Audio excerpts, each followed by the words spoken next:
Bonjour à tous et bienvenue pour ce webinaire aujourd'hui. Alors il s'agit d'un webinaire qui sera dédié à une séance d'information et de présentation en fait sur les appels à projets sur la thématique du transport dans le cluster 5 et plus particulièrement dans la destination 5. Donc si ces termes de cluster et de destination ne vous sont pas très familiers, ne vous inquiétez pas, parce que nous allons démarrer en fait le webinaire avec une introduction générale au cluster 5 et aux différentes destinations. Donc ce webinaire est organisé par le point de contact national transport pour Horizon Europe, près du ministère de l'Enseignement supérieur, de la Recherche et de l'Innovation. Donc ce PCN pour l'instant est constitué de 2 personnes uniquement, donc mon collègue Thilo Schoenfeld que vous pouvez voir aussi à l'écran et de moi-même Jean-Marc Zaccardi. Donc on aura l'occasion de vous le répéter à la fin de la présentation, mais sachez d'ores et déjà que si vous avez des questions, soit sur cette présentation, soit de manière générale sur les appels à projets qui concernent la thématique du transport de Horizon Europe, n'hésitez pas à utiliser l'adresse mail que vous voyez sur votre écran à l'heure actuelle, pcn-transport@recherche.gouv.fr. Alors juste un petit préambule que certains d'entre vous ont peut-être déjà entendu lors d'autres webinaires. Gardez en tête que les informations que nous partageons aujourd'hui avec vous, soit celles qui sont écrites directement sur les transparents, soit celles que nous vous fournissons à l'oral, en fait, sont des informations préliminaires. Elles se basent sur la version préliminaire du programme de travail du cluster 5, qui devrait être adopté dans sa version finale d'ici le 21 juin. Donc c'est pour répondre certainement à une question que certains d'entre vous se posent, c'est l'information qui a été communiquée par la directrice de la DG Recherche et Innovation la semaine dernière lors du webinaire de présentation du cluster 5. Juste une information à votre attention, vous l'avez peut-être remarqué, le webinaire est enregistré et il sera ensuite rendu disponible sur le site Horizon Europe qui est mis en place par le ministère. Donc vous pourrez voir et revoir ce webinaire et réécouter ce webinaire. Et sachez également en fait que la présentation que nous vous faisons aujourd'hui sera également diffusée à l'ensemble des participants. Alors avant de passer la parole à Thilo, un mot concernant l'agenda de ce webinaire. Donc aujourd'hui, un agenda très simple, comme je l'ai indiqué, nous allons commencer avec une partie introductive au cluster 5 et aux différentes destinations pour repositionner un peu la destination 5 au sein du cluster 5 et au sein du programme de travail global Horizon Europe. Et dans un deuxième temps, Thilo et moi vous présenterons en fait les 17 appels à projets qui constituent cette destination 5 pour 2021. Et nous garderons un peu de temps à la fin du webinaire, environ 15 minutes, pour vous faire profiter d'un témoignage d'une société française, Silicon Mobility, qui a gentiment accepté de participer à ce webinaire aujourd'hui pour partager avec vous son retour d'expérience justement dans le cadre du montage d'un projet au sein de la destination 5 de ce cluster 5. Donc on essaiera de garder un quart d'heure pour ça, avec, je l'espère, si on ne dérive pas trop, bien entendu, du temps pour les questions-réponses, questions que vous pourriez avoir sur les différents appels à projets que nous allons vous présenter. Voilà, je passe maintenant la parole à Thilo pour entrer dans le vif du sujet. Merci Jean-Marc et bonjour à tous et toutes. Thilo Schoenfeld, également donc membre du consortium PCN Transport, récemment nommé par le ministère de Métrie. L'objectif de ce webinaire ce matin, c'est de vous présenter notamment les sujets de la thématique transport ou mobilité sur cette slide au sein du cluster 5. La suivante, s'il te plaît. Sachant que le 2 juin de mémoire dernier, Pierre Pacaud du ministère vous avait déjà présenté en grande ligne le cluster 5. Juste pour rappel, le cluster 5 se situe dans ce que la Commission européenne appelle le pilier 2, dans la structuration du futur programme Horizon Europe. Vous l'avez au milieu, ensemble avec le climat et les énergies. Le message ici, c'est vous signaler que si vous êtes intéressé par la thématique du transport, il ne faut pas se limiter uniquement à ce cluster 5. Il peut y avoir aussi des thématiques plus ou moins intéressantes pour vous au sein du cluster 4 l'industrie, voire l'espace. Pour les énergies et les climats également de cluster 6, vous pouvez avoir des actions qui touchent le transport plutôt dans le pilier 1 et des actions Marie Curie. Ça, c'est plutôt la recherche souvent un peu fondamentale. Voire dans le pilier 3 également concernant les conseils européens d'innovation, etc. Donc, le pilier 3, c'est vraiment le cœur du futur programme Horizon Europe en termes de programme de recherche. Slide suivante, s'il te plaît.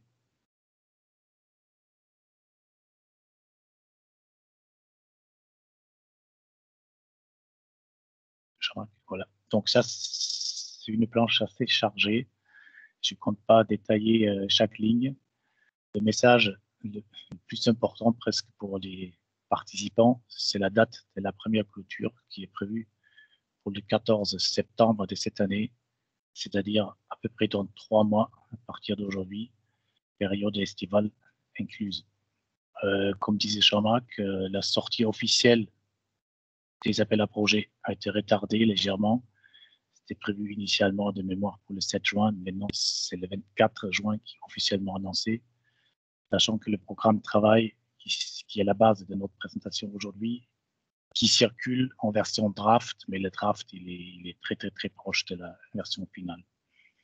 Donc j'insiste également sur ce qui disait Jean-Marc, qui est un tout petit en bas. Nous sommes basés sur la version préliminaire du 21 mai et toute information que nous vous donnons aujourd'hui à titre indicatif, seuls les documents officiels de la Commission européenne font foi. Le focus aujourd'hui et ce matin en 1 heure, on compte vous présenter les 17 sujets des topics ou appels de la destination 5, sachant que la destination 6 sera abordée dans un webinaire similaire lundi prochain, lundi 14, également à 10h30, ainsi que la destination 2 qui est en partage entre le PCN Transport et le PCN Climat Énergie, vous sera présenté le vendredi 18 juin également à 10h30. Une autre information sur cette planche, c'est le programme de travail qui est donc annoncé pour le 24 juin contiendra à la fois les appels à projets pour cette année 2021 et également déjà pour les appels à projets de l'année prochaine, c'est-à-dire 2022, en rouge. La planche ici indique pour chaque boulette le nombre de topics qui sera ouvert cette année en bleu pour 2021 et à titre indicatif le nombre de topics ou sujets qui a priori sera ouvert pour l'appel 2022 en rouge. Donc on voit typiquement, par exemple pour le deuxième bullet, Emerging Breakthrough Technologies, que les seuls qui seront ouverts que cette année, alors que l'année prochaine, il n'y aura a priori aucun appel. Sachez également qu'il est prévu que les appels à projets 2022 sortiront dès la fin de cette année, peut-être dès le mois de novembre. Donc, il se peut qu'il y ait 2 appels à projets cette année. La suivante, s'il te plaît, Jean-Marc. Un rappel sur le budget concernant les 6 destinations donc, du cluster 5. Vous avez à la fois en chiffres absolus à gauche et en camembert à droite. Donc 40% comme du budget sont dédiés à la destination 3 sur l'approvisionnement de l'énergie, alors que les modes de transport qui nous concernent aujourd'hui, la destination 5, tiennent à peu près un 6e qui est pile dans la moyenne puisqu'on a 6 destinations avec un budget assez équilibré également entre les appels de cette année et les appels prévus pour 2022. Suivante, s'il te plaît.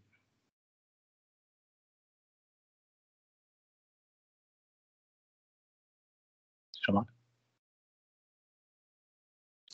Oui, il y a un peu de délai, mais tu devrais la voir apparaître. Oui, c'est bon. Okay. Donc, maintenant, il nous reste 1 heure pour vous présenter les 17 sujets qui sont prévus dans le programme de travail concernant la destination 5. Les modes de transport. La suivante, s'il te plaît. Sachant que donc la destination 5, elle va couvrir tout mode de transport routier, véhicules personnels privés, mais aussi tout ce qui est camion. L'aviation, avec pour l'instant uniquement 2 sujets qui sont ouverts cette année. Le secteur maritime et le transport fluvial également. Et d'une manière transversale, le sujet 5.4, plutôt l'impact du transport sur l'environnement et la santé humaine. Pour information, le mode de transport du rail, le ferroviaire, sera intégralement couvert par le futur partenaire institutionnel qui s'appellera a priori Transforming Europe's Rail System et qui remplacera l'entreprise commune Shift to Rail du programme Horizon 2020. Alors l'impact visé de toutes ces thématiques et tout topic qui sera ouvert dans le programme de travail forcément vise à rendre l'Europe en gros neutre en termes d'émissions de CO2, respectueux pour l'environnement. Forcément, ça va être le fil rouge presque derrière tous les topics qui seront ouverts, peu importe le mode de transport.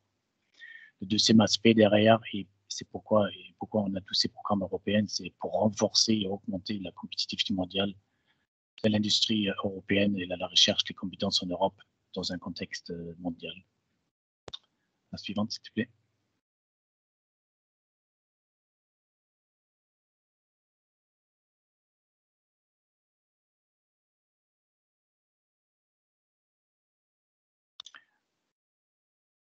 Deux planches qui résument. Alors là aussi, je ne vais pas rentrer dans le détail, il y a beaucoup d'informations.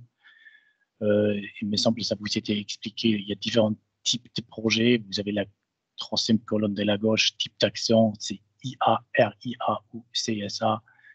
Les projets IA, c'est des projets d'innovation avec un TRL relativement élevé, 6, 7 ou 8.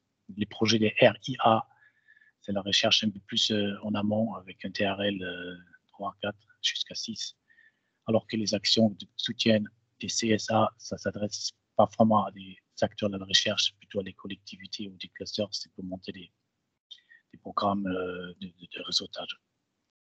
Les autres colonnes indiquent le budget qui est associé à chaque topic et l'indication de la Commission européenne du financement prévu par projet, ce qui donne avec un petit calcul le nombre de projets que la Commission prévoit de financer pour chaque topic, qui se vont dans l'ordre de 2, 3 ou 4. Donc ça va être à nouveau comme dans le programme Horizon 2020, une activité assez compétitive. Tout topic de la destination 5, oui, vont être officiellement ouverts le 24 juin, comme indiqué, et la date limite, c'est la même pour tous les topics, donc le 14 septembre 2021. Vous avez ici l'information qu'il y a 4 topics qui seront ouverts dès cette année concernant le transport routier, 2 concernant l'aviation. De mémoire, la suivante, s'il te plaît. 7 ou 8 concernant le waterborne, donc transport fluvial ou maritime, ainsi que 2 appels à projets plus transversales concernant la santé et l'environnement. La suivante, s'il te plaît.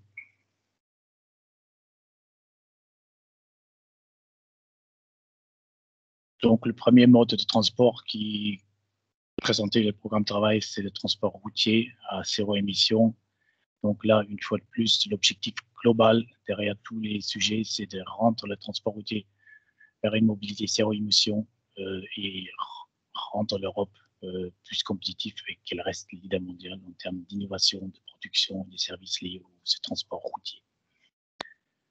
Tout sujet qui est présenté dans le programme de travail doit respecter les objectifs qui sont listés ici. Avec Jean-Marc, nous avons décidé de ne pas tout présenter, mais de faire une synthèse de ce qui est écrit dans le programme de travail, question de ne pas surcharger les planches. Et si vous êtes intéressé par une thématique particulière, forcément de lire le programme de travail. Vous avez par topic à peu près 3-4 pages, c'est quand même assez gérable et donne une bonne idée sur qu'est-ce qui est vraiment demandé. Donc, transport routier, forcément, zéro émission échappement, comme ils disent, c'est-à-dire à la sortie du pot d'échappement des véhicules sur toute la mobilité routière et partout en Europe. Ce qui sera également abordé à travers les topics, c'est les questions d'infrastructure de recharge, ce qui est forcément important avant la mise en place des véhicules électriques notamment. Les sujets ne toucheront pas uniquement les véhicules personnels, mais également tout transport de marchandises à travers l'Europe. Et également souvent mentionné, et donc à prendre en compte de vos dossiers, c'est répondre à la question de l'économie circulaire. Et d'une manière générale, les services de mobilité, parfois multimodales, à travers différents modes de transport. La suivante, s'il te plaît.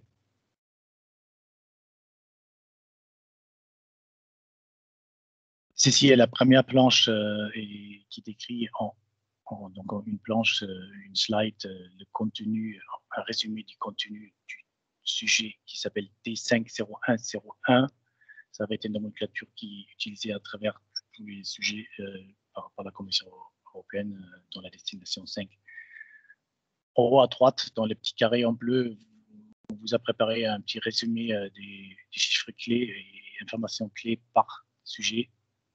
Donc ici, vous voyez que c'est une IA, donc c'est une recherche assez avancée, TRL 7, 8 même, ce qui a la particularité également que tout acteur privé, non PME, il n'est pas financé à 100%, mais il sera financé uniquement, entre guillemets, à hauteur de 60%, alors que ça reste à 100% pour les entités non-profit.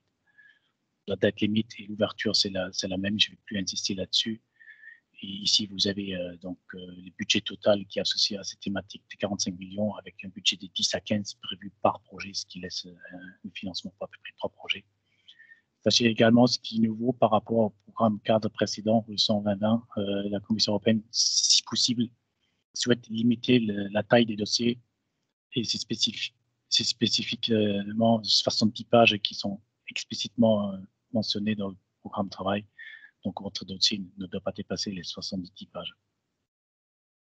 Alors, cette thématique, elle vise donc à des dossiers qui répondent à la thématique des architectures des véhicules électriques à batterie, BIV, zéro émission, forcément, innovantes pour le transport régional des marchandises. Donc, j'insiste sur le mot marchandises, il ne s'agit pas des véhicules personnels.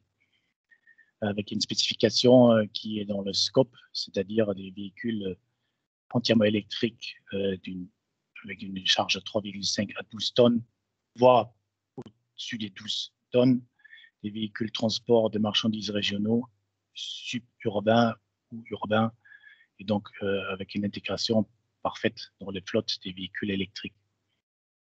Dans les outcomes, une fois de plus, nous avons décidé de présenter uniquement un résumé des bullets qui sont dans le programme de travail, car pour chaque sujet, chaque topic, il se trouve qu'il y a à peu près 7, 8, voire 10 bullets et c'est beaucoup d'informations. Donc, j'insiste par mon 5e point ici, qui est etc., de bien lire le programme de travail et de répondre a priori à tous les bullets. Il est souvent décrit dans le programme de travail si c'est obligatoire de répondre à tous les bullets ou parfois il y a un choix à faire. Donc, typiquement, pour ces thématiques-là, il faut fournir donc des solutions innovatives, compétitives envers l'émission zéro pour les véhicules de fret, de transport régional, urbain, avec une autonomie de au moins 200 km pour les véhicules.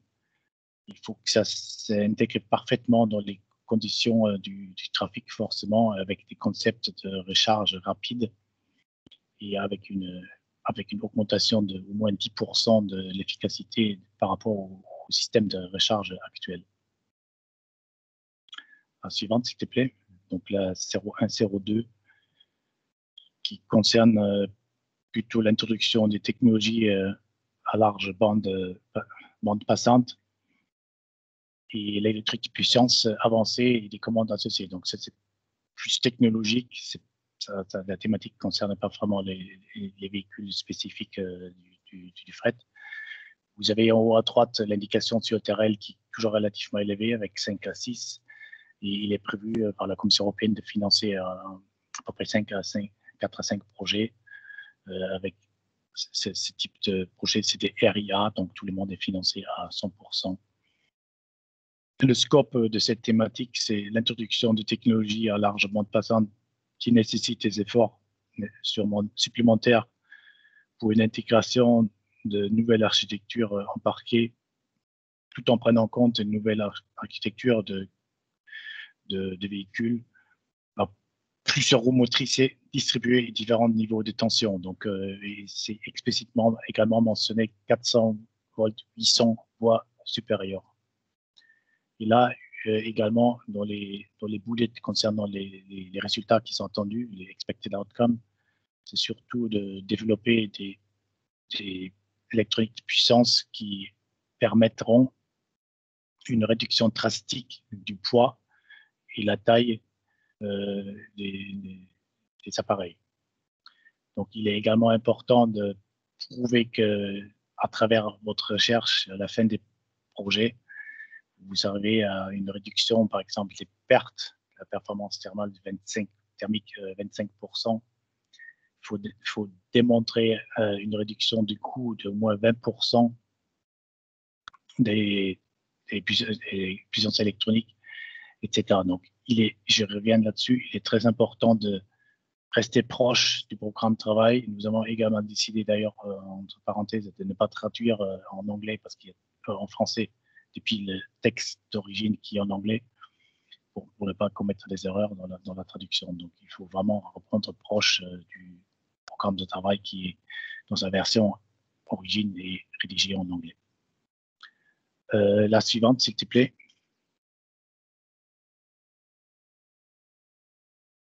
La 03, également des projets qui sont attendus de type RIA, recherche et innovation financée à 100%, malgré tout avec un TRL attendu à la fin des projets qui peut aller jusqu'à 7. Il est prévu de financer à peu près 3 ou 4 projets à travers cet appel à projets,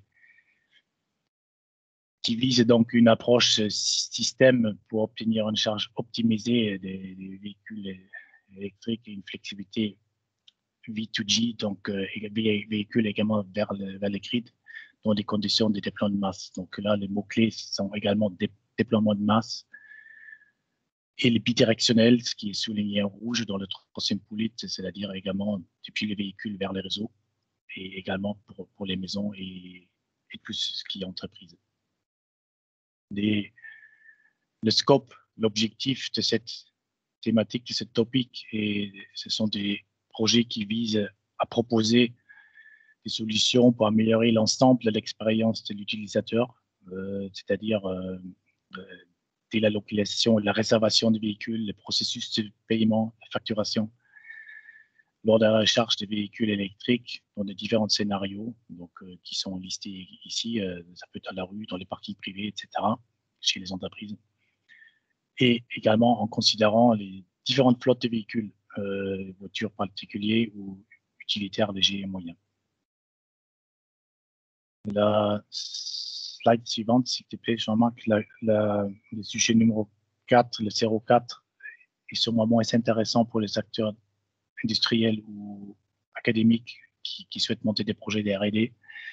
Il n'y a pas de TRL indiqué ici, c'est une action de soutien CSA qui s'adresse principalement à des acteurs type pour les compétitivités cluster, des collectivités, etc. Et l'objectif de ces projets qui sont souvent dotés d'un budget plus faible, et il y a un seul projet qui va être financé autour de 4 millions d'euros, de proposer des analyses de cycle de vie et des conceptions pour une circularité durable, une approche holistique pour les solutions de mobilité zéro-émission et la chaîne de valeur des batteries associées.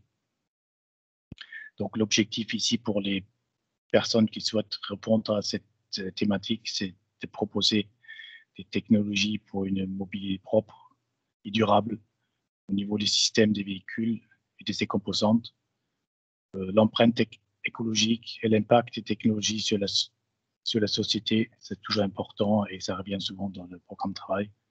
Ils doivent donc également être évalués et évalués. Et il est également important de souligner ici, et c'est explicitement mentionné dans le programme de travail, que les sujets doivent avoir un lien avec des projets qui sont actuellement en cours, financés par la Commission européenne, comme explicitement mentionné le projet du 7e PCRD LCAR, qui est terminé, mais qui a visiblement donné des résultats intéressants. Concernant la thématique de l'aviation, la suivante, s'il te plaît.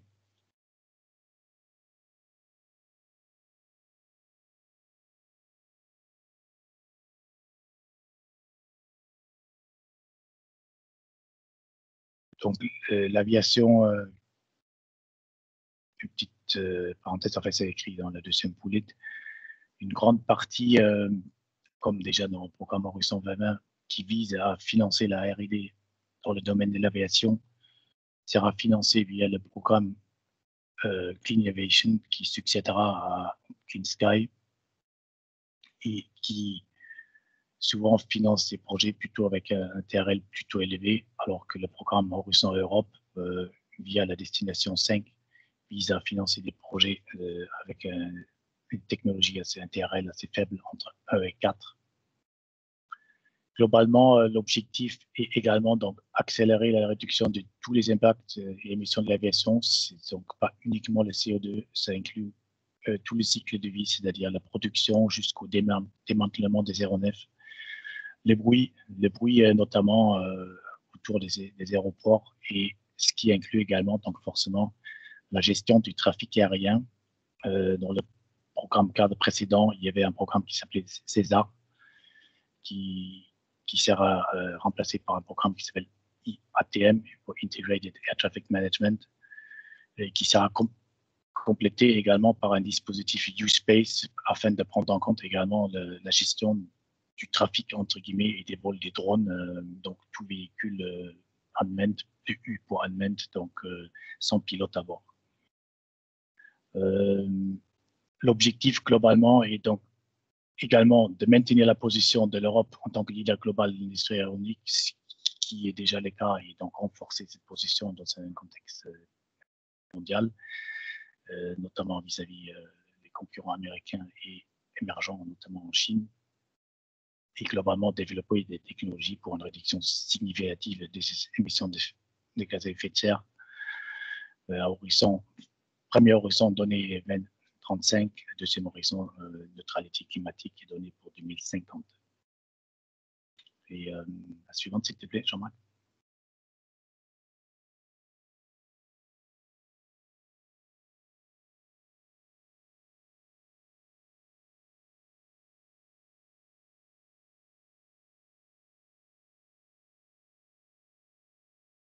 Donc, les impacts attendus via tous les sujets qui sont présentés, sachant que cette année, pour l'appel 2021, il n'y en a que 2, sont donc les suivantes, de proposer des solutions avec des gains disruptifs. Donc, c'est explicitement écrit comme ça dans le programme de travail d'ici 2035, avec une réduction de 30% des consommations de carburant et des CO2 par rapport aux avions qui sont actuellement en service et en ligne par rapport à la future génération des aéronefs de transport civil. Des technos de rupture également qui rentreront en service d'ici 2035, ce qui est relativement proche pour le secteur de l'aviation.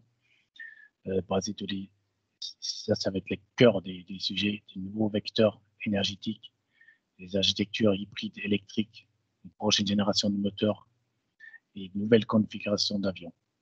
Les ailes volantes, etc., sont toujours d'actualité.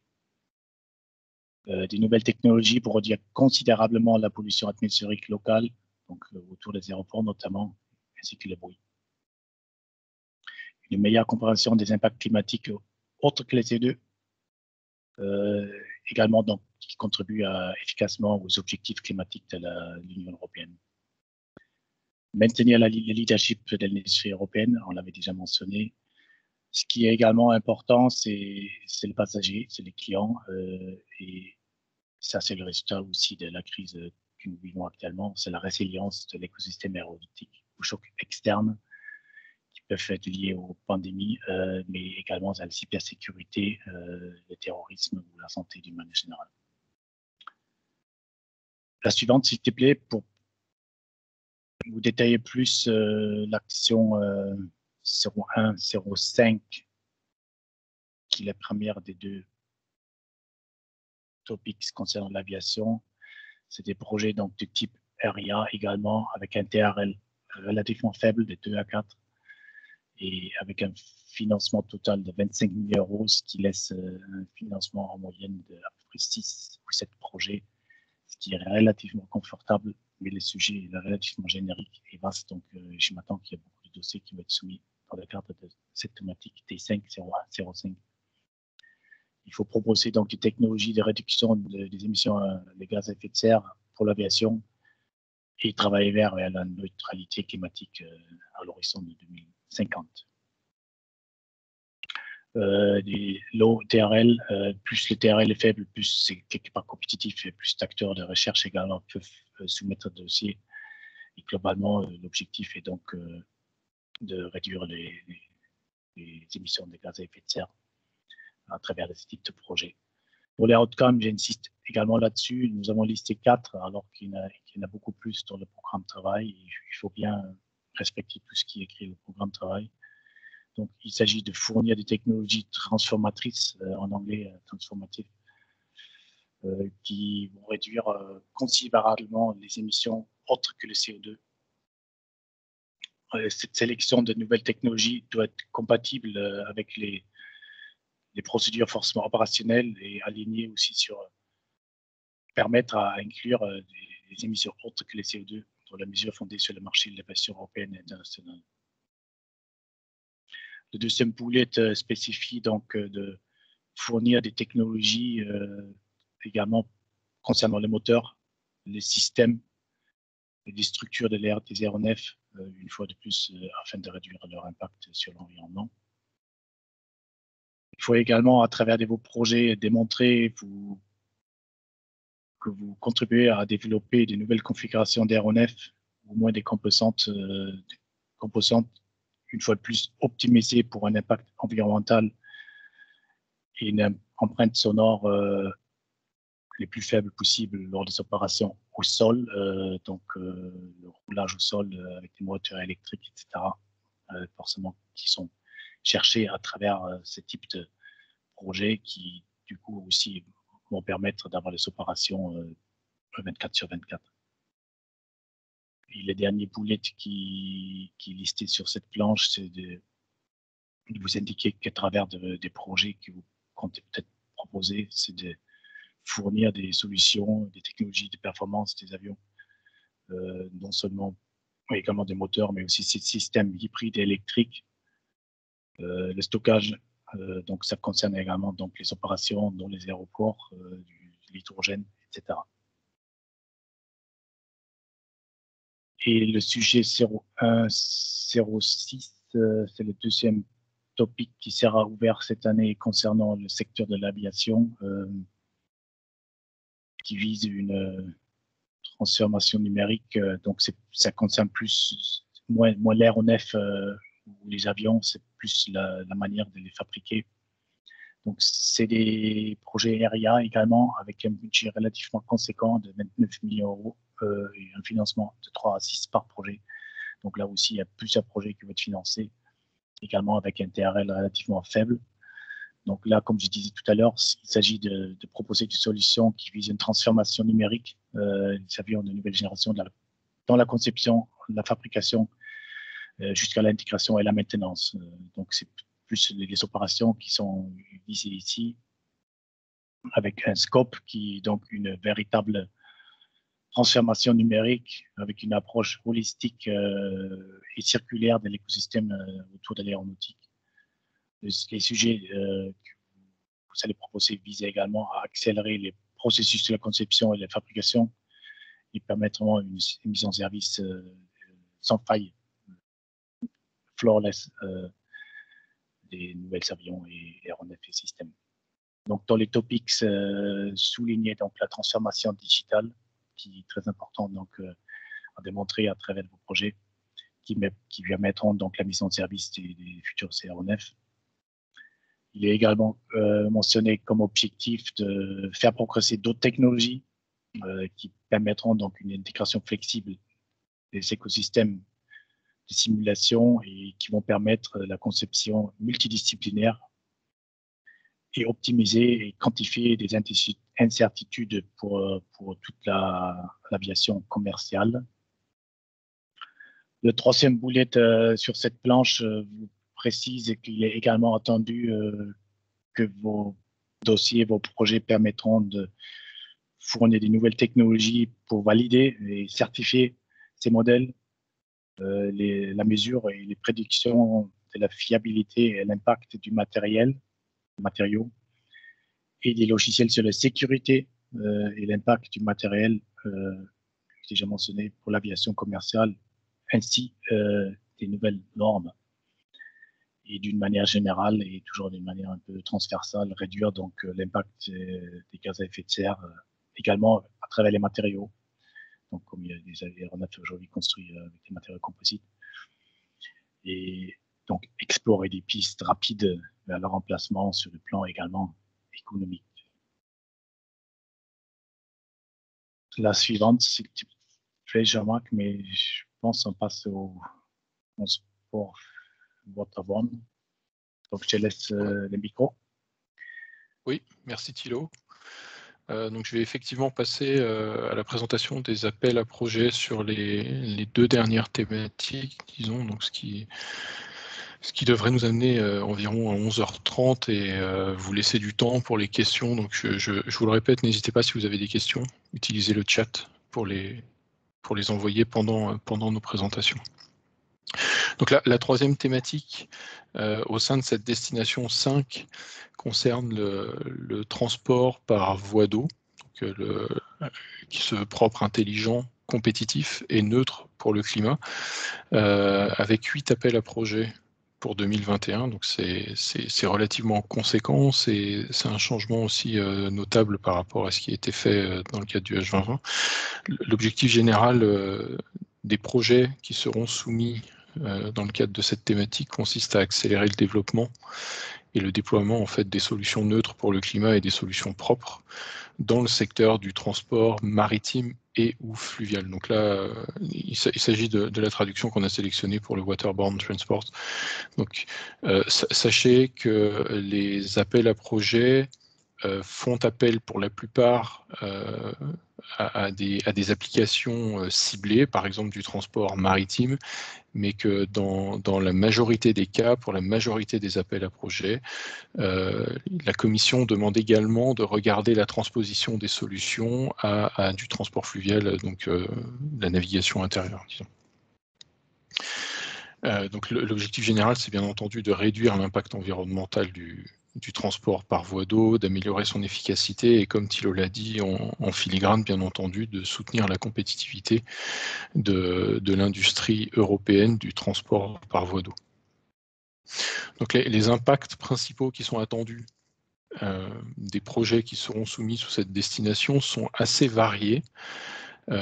Comme vous le verrez en fait dans les slides suivants, donc ça va du déploiement de carburants neutres pour le climat jusqu'à de l'électrification de la navigation.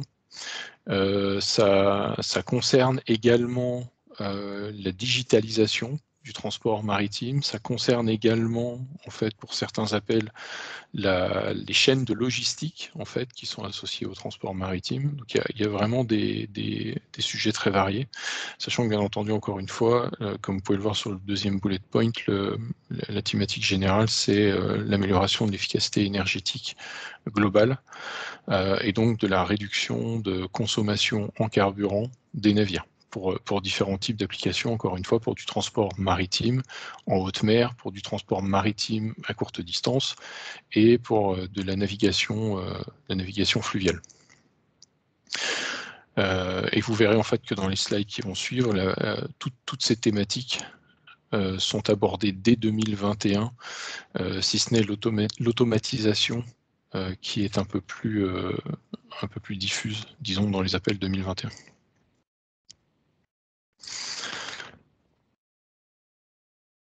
J'ai cru comprendre qu'il y avait un léger délai, donc je vais laisser quelques secondes pour que le slide s'affiche. Donc le premier appel à projet dans le cadre de cette thématique transport maritime, le numéro 07, concerne le stockage à bord et l'intégration dans les navires de grandes quantités d'ammoniac et d'hydrogène.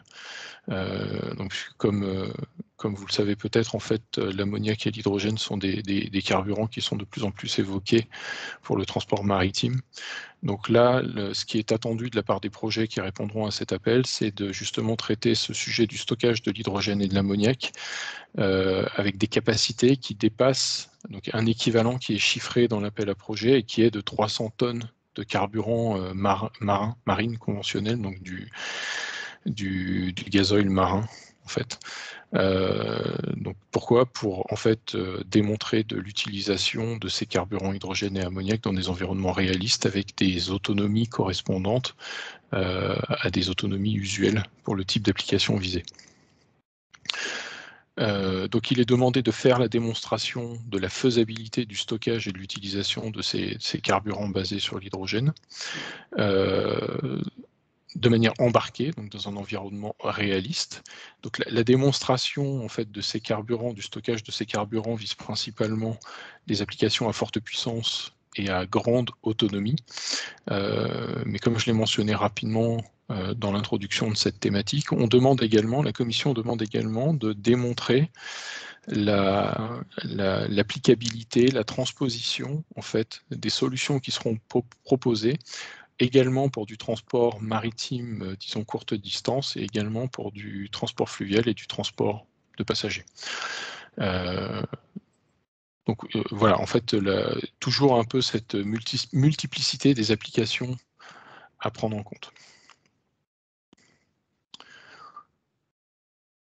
Alors, l'appel suivant, qui lui se situe à un terrain un peu plus faible, donc qui est une action de recherche et d'innovation, en fait, concerne les piles à combustible, puisqu'il est question d'intégration complète de piles à combustible à très haute puissance dans la conception des navires, alors soit pour des solutions de cogénération, soit pour du cycle combiné, avec pour objectif bien entendu global d'accroître l'efficacité, le rendement énergétique des navires. Donc il peut s'agir, comme précisé dans le scope, de navires qui utilisent ces piles à combustible comme, disons, convertisseurs d'énergie unique embarqués, ou alors de navires qui utilisent et des piles à combustible et d'autres types en fait, de convertisseurs d'énergie simultanément.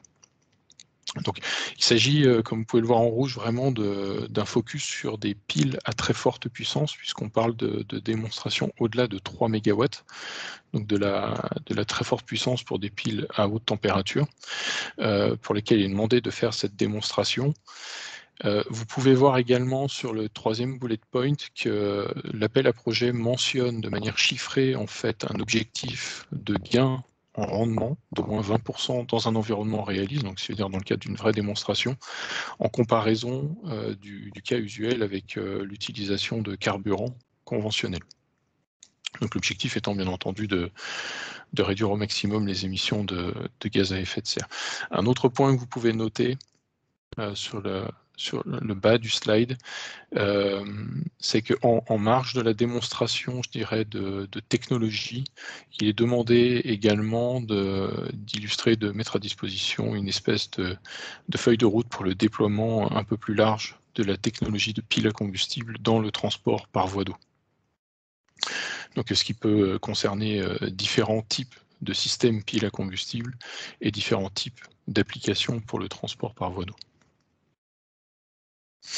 Donc là, dans le cadre de cette RIA, vous pouvez voir, comme Thilo vous l'a mentionné, qu'il est possible de soumettre des dossiers jusqu'à 70 pages. Ce n'est pas une obligation. La troisième action dans le cadre du transport maritime est un peu particulière, tout d'abord parce qu'il s'agit d'une CSA qui est dédiée en fait à l'identification des scénarios de déploiement des carburants durables pour le transport maritime. Donc ça, c'est sa première particularité. Donc des scénarios qui devront tenir compte de l'évolution de la fourniture en carburant durable à l'avenir, qui devront tenir compte bien entendu des aspects coûts, OPEX et CAPEX, des facteurs environnementaux et bien entendu en fait des implications en fait sur les infrastructures portuaires pour la distribution de ces carburants durables pour les navires. La deuxième particularité de cette action, au-delà du fait d'être une CSA, c'est que, comme vous pouvez le voir en haut à droite, son budget est très limité. Et une des raisons qui est clairement évoquée dans l'appel à projet concerne proximité avec un projet en cours, un projet H2020 Steerer en cours. Donc les projets qui seront soumis dans le cadre de cet appel à CSA devront se réaliser en coopération proche et de façon très formelle avec ce projet H2020 Steerer. Voilà, alors encore une fois, je ne rentre pas dans le détail, mais je me permets de rappeler quelque chose que Thilo a déjà mentionné plusieurs fois. Nous avons fait une sélection des résultats principaux qui sont attendus, des expected outcomes, pour essayer de vous proposer un teaser, disons, avec les caractéristiques principales. Mais nous vous renvoyons en fait au programme de travail complet et à chaque appel à projet. Donc en règle générale, vous avez en moyenne 2 pages qui vous détaillent vraiment tous les résultats attendus, donc les outcomes et le scope de manière bien plus détaillée que ça. Le sujet numéro 10, alors celui-ci est beaucoup plus large, donc il s'agit d'une RIA avec un niveau de TRL attendu en fin de projet autour de 5. Donc cet appel à projet s'intitule Solutions innovantes et embarquées d'économie d'énergie. Donc l'économie d'énergie, c'est vraiment le mot-clé dans le cadre de cet appel à projet. Donc les actions qui seront proposées devront développer des solutions technologiques pour améliorer le rendement des navires, donc réduire leur consommation de carburant tout en augmentant leur performance. Donc c'est un appel qui est très large. Comme je le disais, quand vous regarderez l'appel à projet dans le détail, vous constaterez en fait que les solutions technologiques qui peuvent être proposées sont très vastes. Il y a plusieurs domaines d'application qui sont clairement envisagés dans l'appel à projet. Les applications en termes de navires, de bateaux sont aussi assez larges puisque cela concerne à la fois le transport maritime et la navigation intérieure. Vous avez également en fait une ouverture qui est possible aux solutions de rétrofit, comme vous pouvez le voir sur le dernier bullet point. Donc ça ne concerne pas que les futures technologies qui seront dédiées aux nouveaux navires, mais également aux solutions de rétrofit. Et vous verrez également dans les expected outcomes qu'un objectif chiffré est donné en termes de réduction de consommation énergétique. Donc 10% de réduction de consommation énergétique en comparaison des meilleures technologies disponibles actuellement. Si une seule nouvelle solution technologique devait être testée, et au moins 20% de réduction si plusieurs solutions étaient combinées à l'échelle du navire. Donc un sujet assez large qui pourrait être l'occasion de proposer des solutions innovantes à bas TRL.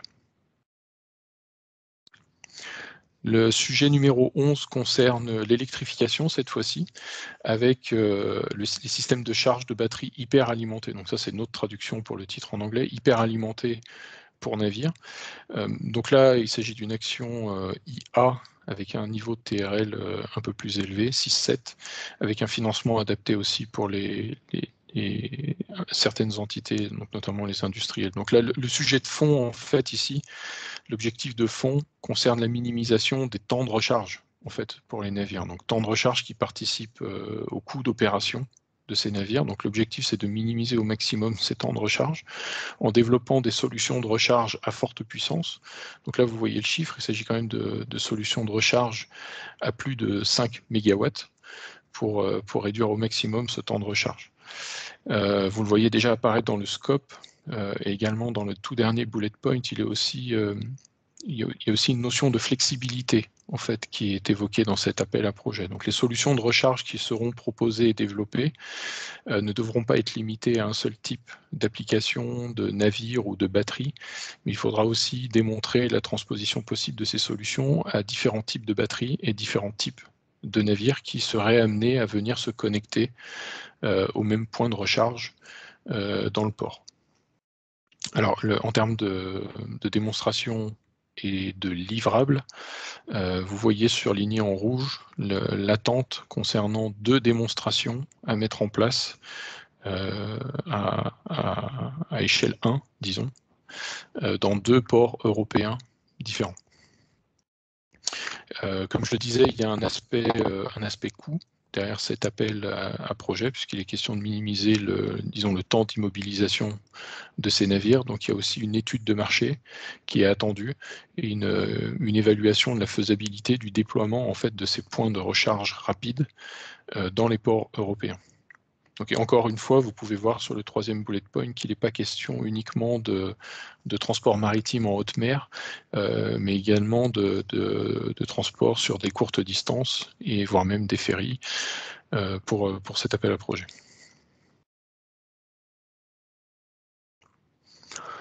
Alors l'appel numéro 12 revient un peu plus sur des systèmes de propulsion conventionnels, disons, puisqu'il est question d'estimer et de prévenir les émissions de méthane des moteurs LNG, donc dans toutes les conditions, donc dans des conditions opératoires, pour les nouveaux navires et pour les navires qui sont déjà existants. Donc les projets qui sont attendus.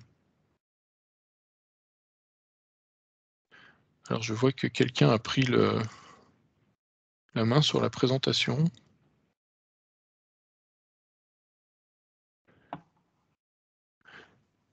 Thilo, est-ce que c'est toi? Je crois que tu l'as à nouveau. Oui. Désolé. Est-ce que vous voyez? Alors attendez, je vais repartager. Je m'excuse.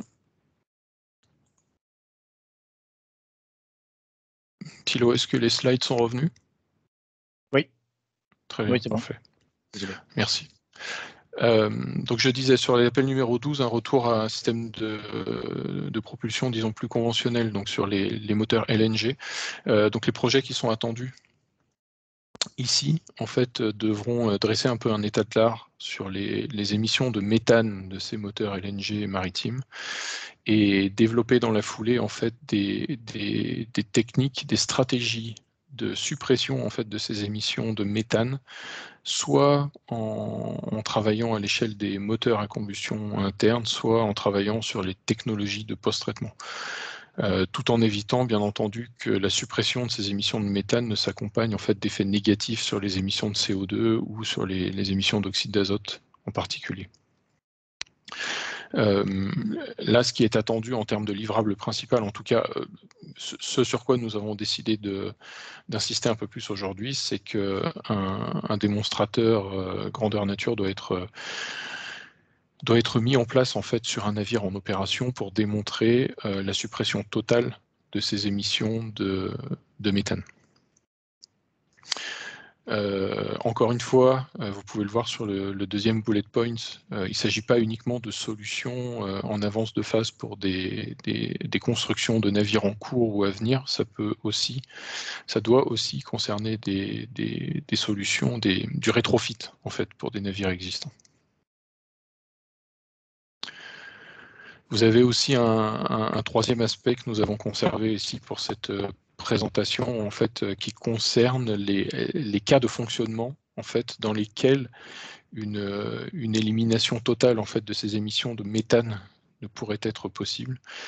Donc, vous avez aussi cet aspect qui est couvert, qui est évoqué dans l'appel à projet, notamment pour les cas de manœuvre dans les ports. Donc là, je vous encourage à regarder les détails dans le détail du programme de travail.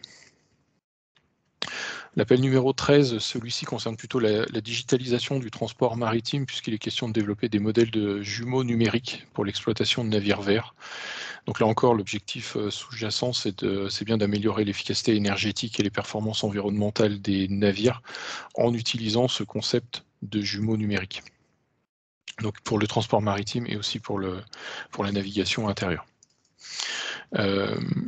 Le point à garder en tête, au-delà du développement des modèles et des outils pour ces jumeaux numériques, le point à garder en tête aussi, c'est la transposition de ces modèles à différents types de navires. Là encore, les nouveaux navires et les solutions de rétrofit et l'interfaçage aussi de ces modèles de jumeaux numériques donc, qui sont dédiés, on va dire, au système navire. Donc, leur interfaçage avec les jumeaux numériques qui peuvent aussi être développés pour les infrastructures portuaires.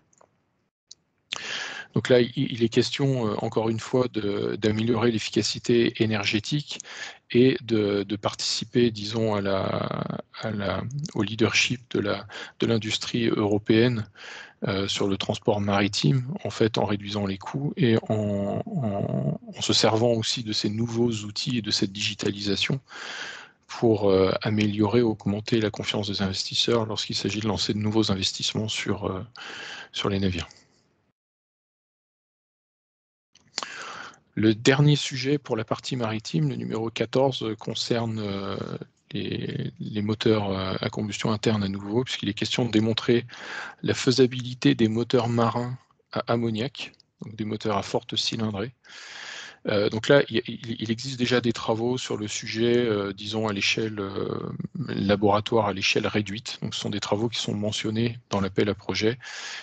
Mais l'appel est très clair en fait. L'idée est de développer et de démontrer en fait la faisabilité d'un moteur multicylindre. Donc c'est un moteur à taille réelle d'au moins 10 MW qui fonctionnerait avec de l'ammoniac comme carburant principal.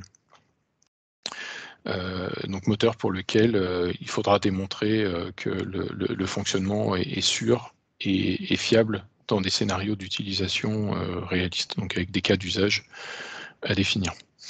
En dehors de cette démonstration technologique, il est aussi question de proposer des moyens d'adoption, de déploiement en fait, de l'ammoniac en tant que carburant pour le transport maritime, notamment pour le transport en haute mer et les navires de forte puissance.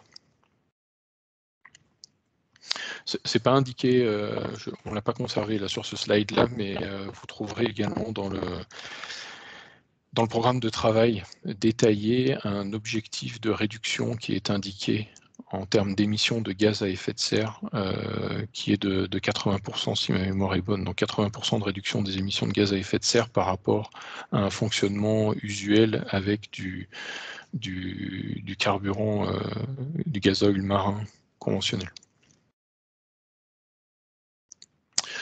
Voilà pour les 8 appels à projets qui concernaient le transport maritime.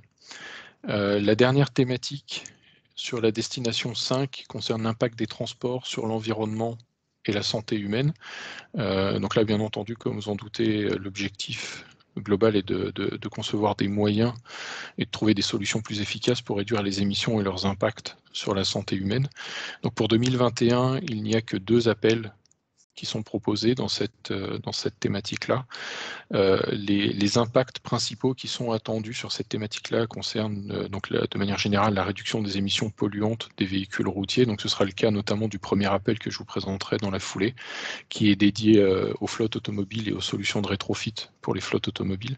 Donc ce premier impact concerne notamment la prévention des épisodes de pollution urbaine que nous vivons de plus en plus souvent, notamment en France.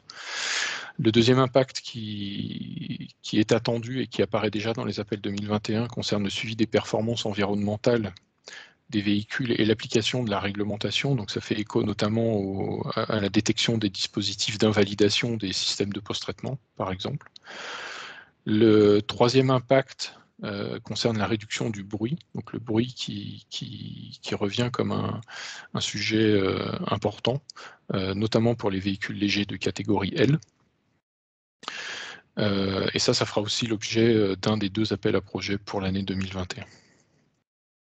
Donc le premier appel pour 2021, donc c'est le sujet numéro 15, concerne le développement et la démonstration de solutions de rétrofit uniquement, donc abordables et adaptables pour les émissions polluantes, d'échappement et de frein. Donc là, l'idée sous-jacente, je dirais, c'est que la Commission cherche à accélérer, disons, le verdissement de la flotte et donc de ne pas simplement attendre le renouvellement naturel du parc de véhicules, mais bien de proposer des solutions de rétrofit qui auraient un impact rapide en fait sur la qualité de l'air. Et là, ce qui est attendu concerne 2 thématiques, les émissions polluantes à l'échappement et les émissions, donc il s'agit d'émissions de NOx et de particules, oxyde d'azote et de particules. Et le deuxième volet concerne les émissions de particules qui viennent des systèmes de freinage. Donc ce sont les 2 volets qui sont à traiter en priorité, sachant que vous verrez que dans les expected outcomes, donc dans les résultats principaux attendus, le bruit est aussi mentionné pour les solutions de rétrofit. Je vais accélérer un petit peu pour les derniers appels. Donc l'appel numéro 16 concerne l'évaluation du bruit et des émissions de particules des véhicules légers de catégorie L en conditions d'usage réel. Donc là, les projets devront déterminer en fait l'impact du bruit qui est généré par ces véhicules et des émissions polluantes générées par ces véhicules, notamment dans des environnements urbains. Donc là, vous verrez qu'il est notamment question en fait, de faire cette évaluation sur un panel d'au moins 150 véhicules de catégorie L, incluant différentes marques de véhicules et sur une couverture géographique étendue, disons, pour assurer la représentativité des résultats. Et vous verrez déjà apparaître en fait dans cet appel une demande en fait sur des solutions de techniques de détection pour les véhicules qui auraient fait l'objet de, disons, de falsification et de l'impact en fait de ces falsifications sur les émissions de bruit et de polluants. Ce qui permettra aussi, ça c'est indiqué dans l'appel à projet, de proposer à l'issue de ce projet en fait des améliorations en fait sur les procédures de test qui permettent de mieux tenir compte en fait des conditions d'usage réel, notamment en environnement urbain. Alors il y a un 17e appel à projet dans la destination 5 sur un sujet un peu transverse. Donc il s'agit d'une CSA sur laquelle je ne vais pas passer beaucoup de temps puisqu'en fait l'objectif de cette CSA consiste à soutenir la communication et la dissémination dans le domaine de la recherche sur les transports. Donc il s'agit d'un sujet bien entendu qui est très important, mais en fait l'objet principal de cet appel à projet consiste à organiser la conférence TRA, Transport Research Arena de 2024. Et si je ne vous en parle pas trop aujourd'hui, c'est que le call indique qu'une préférence sera donnée aux pays qui assureront la présidence du Conseil de l'Union européenne en 2024. Donc, ce qui ne sera pas le cas de la France, puisque la France prendra la présidence en janvier 2022, donc l'an prochain. Donc voilà pour l'ensemble des appels à projets que nous voulions vous présenter aujourd'hui. Peut-être je vais peut-être compléter avec les derniers slides, Thilo, avant de passer aux questions-réponses pour donner les dernières informations aux participants. Donc comme Thilo vous l'a dit, nous organisons dès lundi prochain un second webinaire sur la destination 6. Donc c'est la destination, pour ceux qui ne seraient pas familiers, qui contient les appels à projets sur les sujets comme les véhicules connectés et autonomes ou la sécurité, la sûreté dans les transports. Et le 18 juin, un troisième webinaire en coopération avec nos collègues du PCN Climat et Énergie sur la destination 2, donc les solutions intersectorielles pour la transition climatique. Tous les autres webinaires de manière générale qui ont été organisés par le MESRI sont visibles sur le site horizoneurope.gouv.fr. Donc vous pouvez avec ce lien retrouver tous les autres webinaires si des aspects juridiques par exemple vous intéressent.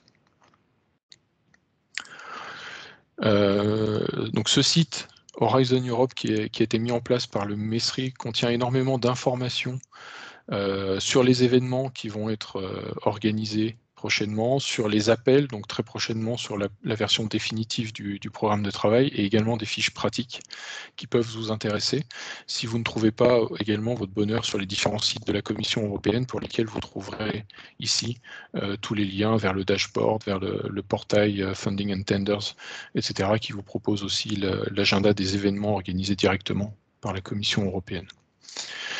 Et point important, avant de passer à vos questions, n'hésitez surtout pas à nous écrire, à Thilo et à moi, si vous avez des questions sur cette présentation, des questions relatives aux thématiques transport dans le cluster 5 de Horizon Europe. Et pour ceux qui ne seraient pas déjà inscrits, si vous voulez vous inscrire à notre liste de diffusion, envoyez-nous également un mail et nous vous rajouterons à notre liste de diffusion pour vous communiquer les différents événements et informations, disons, d'actualité, que vous pouvez aussi suivre avec le lien que vous trouverez ici sur la page LinkedIn du PCN Transport. Voilà. Avant de passer au témoignage, merci, Jean-Marc. Ouais, je regarde dans les chats. Donc, il y a une question de Mme Anne Chevaux qui s'adresse plutôt à toi, même si j'ai regardé en parallèle un peu pour trouver la réponse.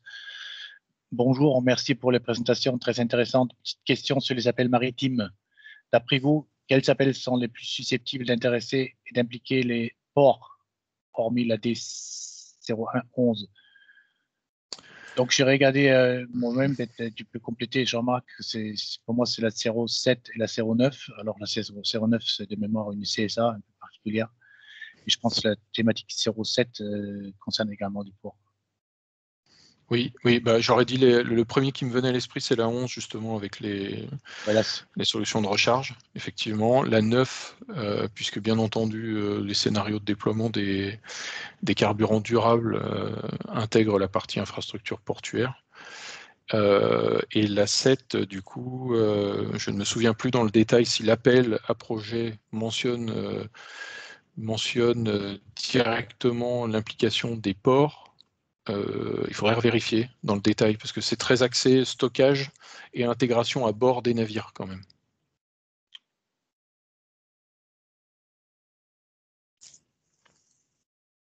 Oui, donc à vérifier de notre côté également. On peut vous donner une réponse aussi par mail, madame.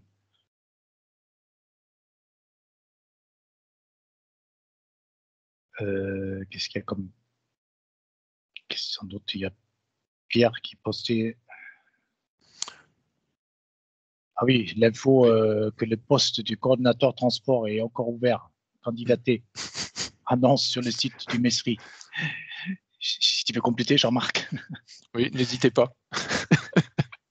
Donc, juste pour information, en effet, Jean-Marc et moi-même, nous passons à peu près 40% de notre temps pour ce rôle PCN, mais il reste un poste ouvert au sein du PCN Transport qui est le poste à 100% pour les coordinateurs du PCN Transport. Si jamais ça vous intéresse, manifestez-vous.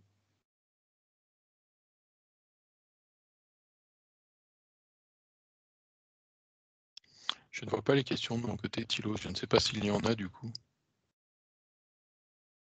Après, je n'ai pas l'impression qu'il y en a d'autres. Je propose de continuer en effet avec les témoignages. Oui, très bien. Je vais juste rapidement rappeler ce que j'ai déjà mentionné en tout début de webinaire. Donc nous vous proposons aujourd'hui, alors ce qui n'était pas mentionné sur l'agenda, qui était sur le site du ministère, mais nous avons eu l'opportunité d'obtenir un témoignage d'un bénéficiaire français, donc la société Silicon Mobility. Donc c'est Monsieur David Fresneau qui a la gentillesse de nous faire une présentation aujourd'hui, un retour d'expérience en fait sur une expérience très actuelle de montage de projet dans le cadre de la destination 5. David, est-ce que vous souhaitez partager vos transparents? Comme vous voulez, ou vous Oui. avez déjà intégré, je pense. Non, j'ai uniquement mis ce slide-là pour vous D'accord. introduire, mais vous pouvez le faire directement. D'accord, donc dans ce cas-là, je vais partager mon écran. Je ne vais pas me tromper.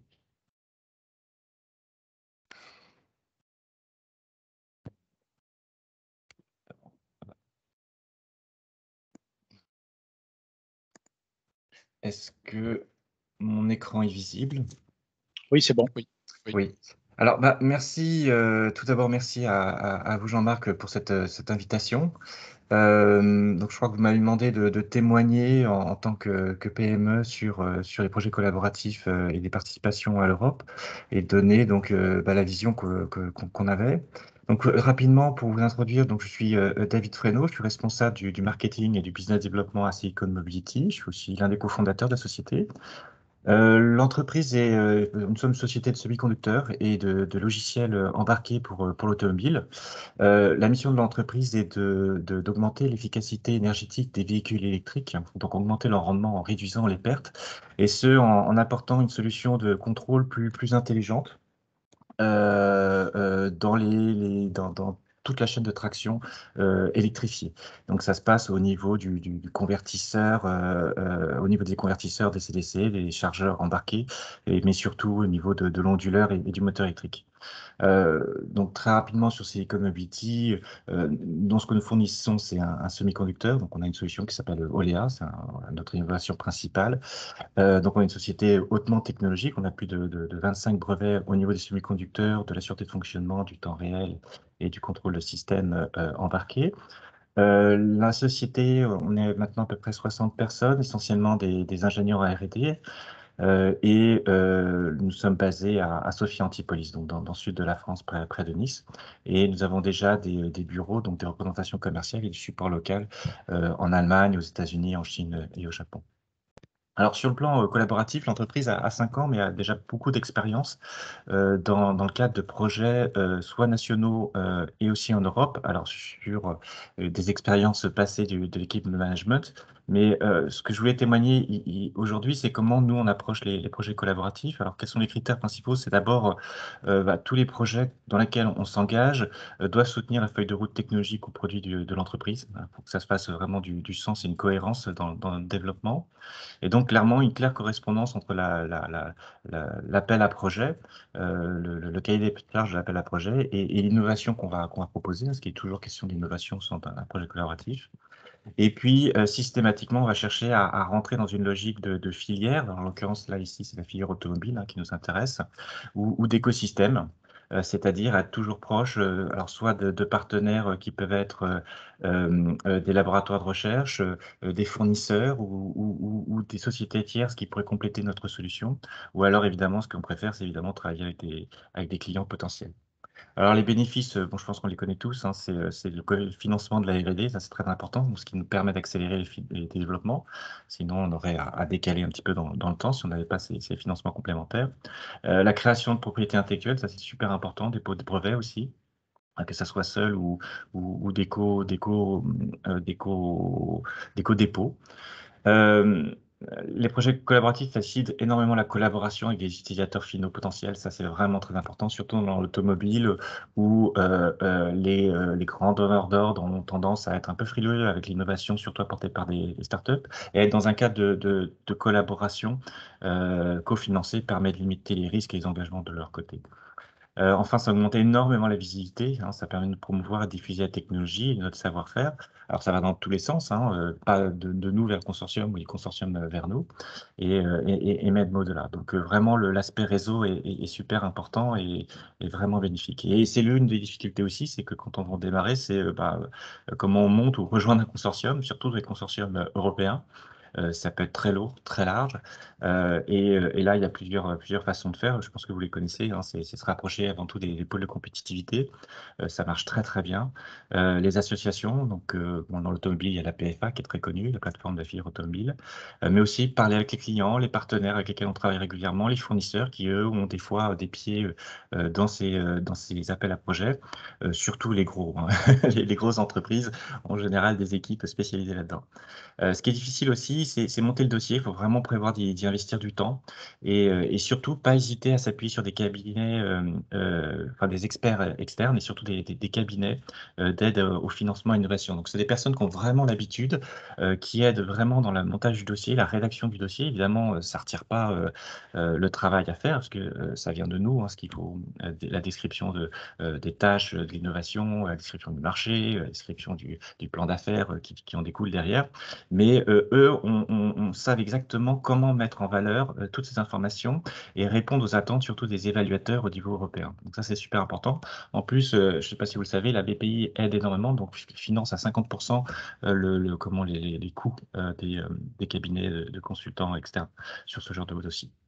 Enfin, et ça c'est une difficulté, et je crois que sur Thilo, Jean-Marc en a parlé, c'est extrêmement compétitif, hein, l'Europe. Et donc, être sélectionné, c'est une difficulté.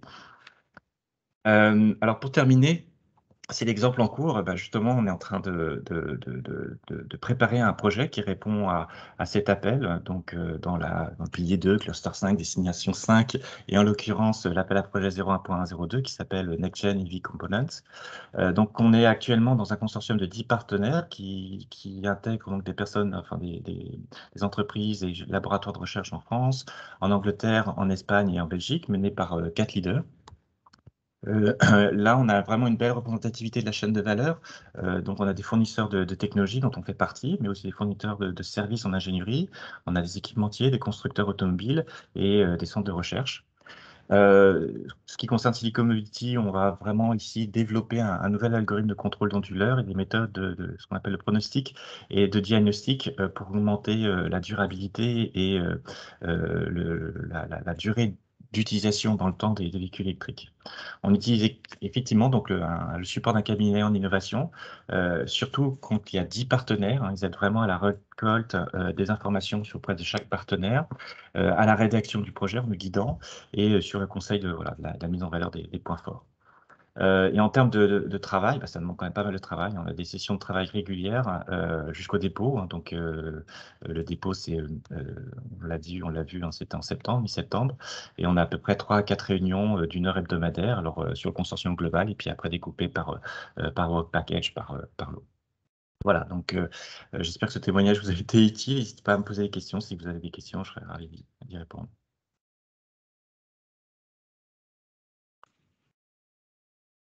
Merci beaucoup, David. Merci. Est-ce que vous avez des questions pour David?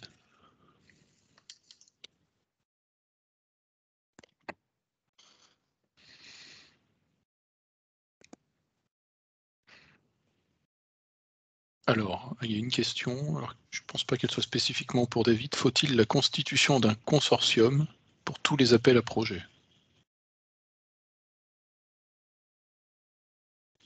C'est pas forcément pour David, mais même si je présume qu'il a la réponse. Mais... Oui, allez-y. Effectivement, dans les appels à projets, en général, il y a toujours un cahier des charges qui explique exactement comment doit se faire le dépôt. En général, c'est vrai qu'il y a toujours au moins un consortium à mettre en place. Mais allez-y, je pense que vous avez plus de détails. Oui, en fait, il y a des règles d'éligibilité pour les consortiums que vous montez. Donc, vous pouvez, alors d'ailleurs, vous pouvez voir en fait dans chaque appel à projet un petit encart sur les règles d'éligibilité qui vous donneront pour chaque appel à projet les dispositions soit générales, soit les dispositions spécifiques. Mais effectivement, en tout cas là, pour les appels à projets que nous avons présentés aujourd'hui, bien entendu, il faut un consortium. Il faut au moins être 3 partenaires de 3 pays différents. En moyenne, ces types de projets, dans le passé, étaient plutôt des consortia de 6-7 partenaires, en moyenne 4 pays européens.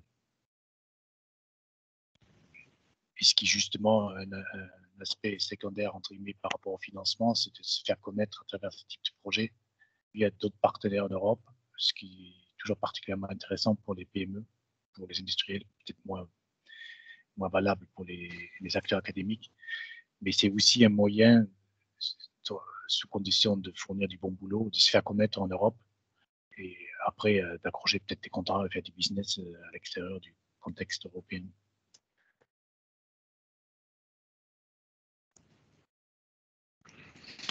Nous avons souvent, on a reçu là récemment même plusieurs questions en fait sur comment monter ces consortiums, comment se créer un réseau. Et tout à l'heure, David, vous avez mentionné que pour une startup, si j'ai bien compris, ça peut être un peu délicat parce que les gens peuvent être frileux en fait par rapport à ce qu'une startup peut apporter. Dans votre cas, comment est-ce que vous avez fait pour, typiquement dans l'exemple que vous avez relaté aujourd'hui, pour approcher ce consortium et entrer dans ce consortium? Alors, bon, là, il y a eu de la chance, c'est plutôt le consortium qui nous a contactés, qui cherchait d'abord un acteur français, éventuellement une PME, sur un domaine particulier. Donc, voilà, on rentrait exactement dans la case. Après, d'une façon générale, c'est vrai, alors il y a effectivement les ministères, mais aussi les pôles qui organisent régulièrement des points d'information, qui mettent en contact et qui essayent vraiment d'animer en permanence la mise en relation. Soit par les appels à projets ou soit par la mise simplement à disposition d'idées ou de technologies d'idées de contribution. Parce que monter un projet européen quand on est une PME, c'est c'est un gros investissement. Donc c'est quand même, faut avouer, plus simple d'être déjà associé à quelqu'un de plus gros. Ce qui est aussi plus simple aussi, c'est d'approcher les centres de recherche qui, eux, ont vraiment déjà, de toute façon, un objectif d'aider à la valorisation de leur technologie, mais aussi à la mise en place de champions. Et eux n'ont pas cette frilosité à travailler avec des startups ou des PME, vraiment pas. Et eux sont très bien informés sur tous les projets en cours en général, puisque systématiquement, il y a un centre de recherche dans quasiment tous les projets européens. Voilà. Il y a aussi l'information complémentaire donnée dans le chat, les régions qui déploient aussi Oui, des tout à actions fait. d'accompagnement.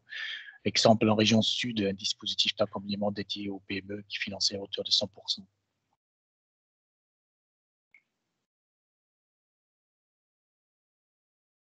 Sur le sujet du réseautage, j'en profite pour glisser une information que nous n'avons pas indiquée dans les slides, mais vous avez un événement de réseautage qui est organisé début juillet, en fait, un brokerage event sur lequel, alors je vais peut-être le partager dans le chat juste après. Et donc c'est aussi ce type d'événements qui peuvent vous permettre de vous construire un réseau.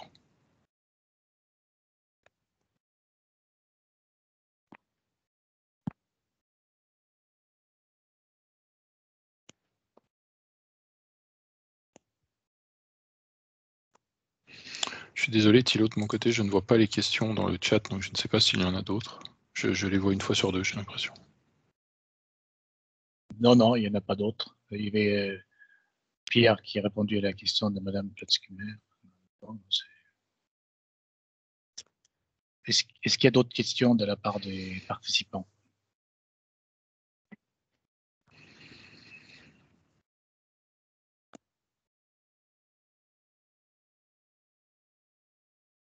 Je vois ton post, Jean-Marc, concernant la manifestation du mois de juillet. Oui. Le brokerage event, qui a pour objectif de s'échanger avec d'autres acteurs européens. Donc, du coup, c'est une activité européenne afin d'identifier idéalement des projets, pour intégrer des projets, ou alors chercher des partenaires si vous êtes en train de monter un projet.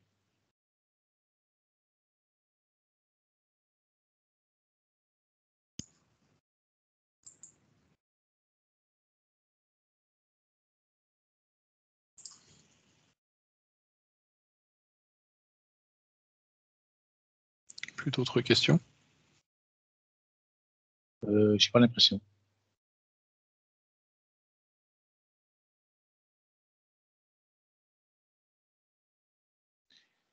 Moi, si je peux me permettre, j'ai une question, je vous la poser en direct. Évidemment, c'est extrêmement compétitif, on sait très bien, c'est toute l'Europe qui va venir en compétition sur des appels à projets qui sont finalement bien dotés, mais on a vu, il n'y a que quelques projets qui sont attendus. Comment seront évalués les projets, en fait? Et c'est un peu la question. En fait, Ça paraît pas. c'est des gens comme vous et nous, j'aurais tendance à dire, sauf que nous, on n'est plus éligible avec Jean-Marc, mais sinon, il y a une base de données créée par la Commission européenne avec des experts et elle fait appel à ces experts en fonction des sujets. Donc, c'est des scientifiques, c'est des ingénieurs, des techniques européens, donc aussi un équilibre à trouver entre les pays plus entre guillemets industrialisés, les pays plutôt de l'Est, mais c'est ces gens-là. Tout le monde peut être expert. Oui, et c'est le conseil qui est souvent donné, c'est que c'est un bon exercice, alors pas seulement pour expertiser les dossiers qui sont soumis, mais aussi pour apprendre à améliorer ses propres dossiers, en fait. Donc, vous pouvez vous inscrire sur le portail de la commission en tant qu'expert. Ensuite, l'évaluation l'évaluation des dossiers se fait selon trois critères. Il y a trois critères principaux qu'on évoque souvent, l'excellence, l'impact et disons, la qualité de mise en œuvre d'implémentation. Donc ce sont selon ces critères que les experts vont évaluer les différents projets.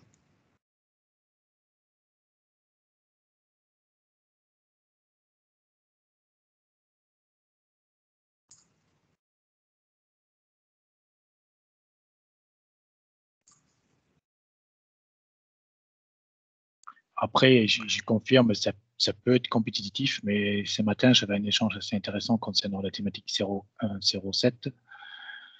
Et de mémoire, il y a 2 projets qui vont être financés et les acteurs me disent que ça va suffire parce que c'est très spécifique, il n'y a pas beaucoup de monde qui va répondre. Donc, ça dépend vraiment du TRL aussi. Globalement, plus le TRL est faible, mais plus a priori il y a des compétitions et plus il y a de dossiers attendus. Mais avec un TRL élevé, 7-8, on est déjà assez avancé dans le marché et il n'y a plus beaucoup d'acteurs qui sont en compétition.